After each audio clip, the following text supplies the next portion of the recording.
Action Comics number 1015. Brian Michael Bendis writing with Simon Krudransky on the art. Mhm. So Naomi showed up at the end of last issue, Yeah. and this issue starts with her POV, and I literally mean her POV. The first page is like Yep. panels of her like vision like flying through the sky, and there's like this glowing light sort of energy going around all the panels to kind of like mimic her light power. And it's all about how she's never flown before, and she should have probably practiced Yeah. a little bit before trying to land in the middle of a busy city street. Yeah. So correct me if I'm wrong. This is the first time someone else has drawn Naomi, I think so, yeah. right? Like in a book, not for a cover or anything. Um, so besides Walker, so that's pretty cool. And really, this is literally the next chronological appearance of Naomi Yeah, from what she tells Superman. this is like, yeah, like the same night as she flew off at the end of Yeah. issue 6 of her own book. Yeah, Yep. yeah. So So- so she's landing. She's telling Superman who she is and about this other world she's came from, and just it's actually quite obviously in your face, like just how similar to Superman's story it is. Yeah. When she actually gets, oh yeah, my parents sent me here to protect me because our world was dying. Like, oh yeah, that's like a lot of Superman. I mean, Yeah, that's yeah. more It was all me too. it's more of another dimension than another planet, but it's the same kind of Right. difference. I really liked see the page where they go off flying again to the fortress because he wants to examine her, and he's just flying normally, and he looks the same almost in every panel on the page, but Naomi's like sort of like flapping around wildly in the background because she's still trying to like control her flying Yeah. powers. Well, and they're going to the Hall of Justice. Oh, Hologist, sorry, Hologist. Yeah. Because he wants her to meet the Wonder Twins, which I thought that was cool because that's the Wonder Comics crossing back over, which is pretty cool. But yeah, that whole scene where because she wrecks into this food cart outside the planet, and I thought that was a real fun like Superman moment where, where he tells her that, oh, I got this mess. You it was all an accident. He cleans it up, and then he explains to her all of this other stuff.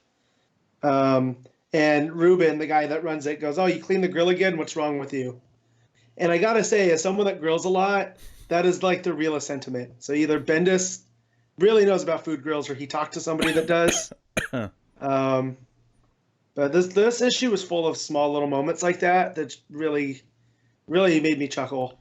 Yeah, it was definitely a banter issue because obviously once Batman shows up and Naomi's like, oh, Batman, why did you do that? does that to everyone, and it brings up Leviathan, and Batman's like, judging by your pulse, you're not Leviathan, so that's good, and just little things like that. It really feels part of the world. Bendis is doing a really good job with keeping all of his books feeling like they're all in the same sort of corner, essentially. And from what I understand, that's what he did at Marvel too. Like where you had Jessica Jones and Iron Fist showing up in Daredevil, right? And it wasn't like guest appearance by. I mean, this one's kind of like that, but I get that because Naomi's a new character.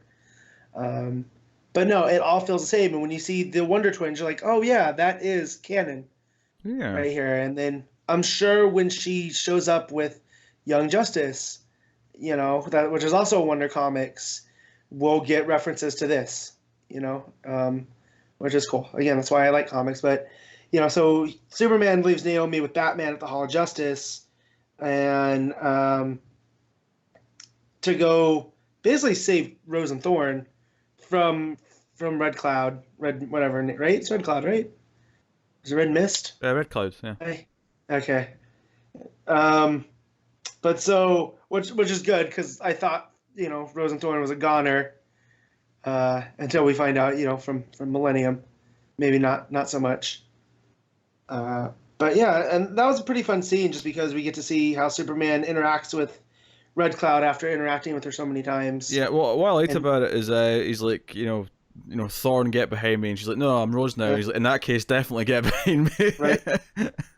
Mr. Mayor. Yeah, that made me laugh. Who's also at this, seedy bar, right? Yeah, because there's been a couple of scenes with him in past issues of him being shady and Clark investigating him. So again, it's just tying that stuff in. But Red Mist, Red Cloud, that's your fault. Red Cloud beat him before, and we get this sequence where she's taking him on, and she's like, Lex Luthor says hello, and she flies him outside, and it's like this, it's goes past Perry's window, goes past, through the sky, and it looks like he's losing in the final beat before because the title page comes at the end of this issue with all the Easter eggs on the Twitter sort of interface. It's basically like, nah, do you think Luther will actually be happy if like I beat you this easily? He wants you to suffer more than this. So, and you just like you hear crunches and cracks, and I think it's like, no, he's beat again, but she's just deciding not to kill him in this moment because, I mean, can she actually kill him? I mean, possibly. It's debatable if it would actually work, but well, we've seen her like choke him out through the gas. Yeah. But here she's much more physical, which we all know you can't outpunch Superman. Like that's just he's just gonna outlast you. So, but yeah, no, definitely. But if you're gaseous, she hesitates. Then maybe it was making me think of like how would Superman fare against the T-1000? Because the T-1000 can take anything that you can throw at him in terms of a punch, right? Because he could just liquidate out. Yeah, freeze breath done. For a short time. Freeze breath done. Throw him into a lava pit, and he's done. Is freeze breath as strong as liquid nitrogen? I don't know. I've never got Superman's is. Is it? Okay. Without lung capacity. I mean, he leaves people in like ice cubes sometimes. Question for the audience: is Superman's freeze breath as cold as liquid nitrogen? I think so. Write in and let us know. Yeah. But wouldn't freeze breath work on Red Cloud if you give it a try? I think he dispersed her one time that way. That's right. And now that's why she has the upgrade. So from Luthor, and then that's what it's causing. And plus, he doesn't want to hurt her. Which I always feel is one of Superman's strengths/weaknesses, is that because he sees the good in just about everybody, he never really lets go. That's why when he does let go, it makes that moment. When he fights somebody like Mongol or Cyborg Superman or whatever, someone that can take it, it always hits well with me. But so it looks pretty dire. But Bendis, in his ever humorous way, if you read all the stuff on the last page, which is basically the Daily Planet Twitter page, like who is Timmy Olsen, which we got from the Jimmy book. Yeah, there's stuff about Leviathan. Opinion is Batman Leviathan. Do you know what I like about the trends is that you have if it references a lot of other books. You've got Shazam and Kandak, right? So Kandak, you know what I mean. Kandak. You've got Love the Drake, which Bendis shop. Bendis, no, you ain't gonna make it work. Yeah. Bloodhaven, Blood Feud. I assume that's whatever's going on in Nightwing. Super Sons Reunited is referring to his own book, but new Suicide Squad. I mean, that news only broke in the last couple of weeks, so that's quite a up to date little reference to what's going on. Yeah. So. And there was another one underneath. So two underneath the multiverse map. It's the Shark, Cavalier, and Magpie all transferred to Belle Reef Prison in Louisiana, and then one of the hashtags is Squad Goals. So again, that's something that Taylor's been doing the last couple weeks. So they threw that in there pretty quick, I would say. Yeah. It's neat. I mean, I imagine these little Easter egg title pages can be done fairly last minute compared to everything else, because it's just text. But yeah, it's a Photoshop job more than it is an actual comic book page production. For the most part. Yeah. But yeah, looking all around just at those. The analysis, can you trust your local hero? An infection sweeps across the superhero community. Is anyone immune? That's something new. That's something that I haven't heard. I will say, one of the things I really liked about this issue is how Superman actually when he's trying to talk to Red Cloud about just coming to him for help instead of fighting him. I like how he sort of brings Naomi into that. Says, "Hey, this new superpowered person just showed up asking for help, which is what I'm doing. That's what you should do." I kind of like the idea of using Naomi as a positive example for what he actually wants other people to do when they are feeling scared because they have powers or because they. Yeah, but see, I never get that with Good. Whatever her backstory is. Oh sure, yeah. You know what I mean? I love the fact that Naomi is someone that we've seen through her book that is inspired by Superman. Yeah, obviously. And of course, her, Yeah, we know better about good because obviously we know Superman's barking up the wrong tree. Like he's not going to like convince her, at least not easily. But I like that, you know, from his point of view, trying to use Naomi as an example of like, hey, she came to us and we're doing our best to help. Yeah. Even Batman's on board helping her. So yeah, yeah, yeah. I love it. He sees the good in Red Cloud.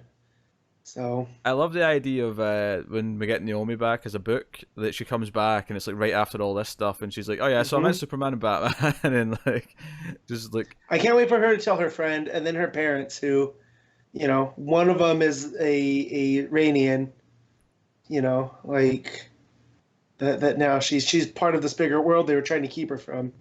Rainian? Ranian? Is it not Ranian? Ranian, whatever it is. Ranish. No, it's definitely an Indian. I just wherever you want to put the emphasis. Oh no, it was a solid issue though. Yeah, I liked it a lot. Yeah, Krasinski's art's still pretty solid. It's not necessarily the best the book's had, but I think the Red Cloud stuff specifically looked really, really nice. Yeah. Well, I liked all the stuff with Naomi in the beginning too. All the POV stuff, the fun borders. POV stuff in the borders were really good. I think where the art kind of almost fell short just by comparison is that because I've only really seen Campbell do Naomi before, like her face and stuff did feel a little bit weaker than normal. I was like, oh, I'm used to her looking really good because I've only really seen her in this one art style before. Yeah, and that just comes down to differing styles. So no, I mean I thought the art was pretty solid. Yeah. What are you giving it, Matt? Well, I'm gonna get 8.5. Yeah, that's fair. I think I'm going to give it an 8. I'll give it a solid 8 out of 10. So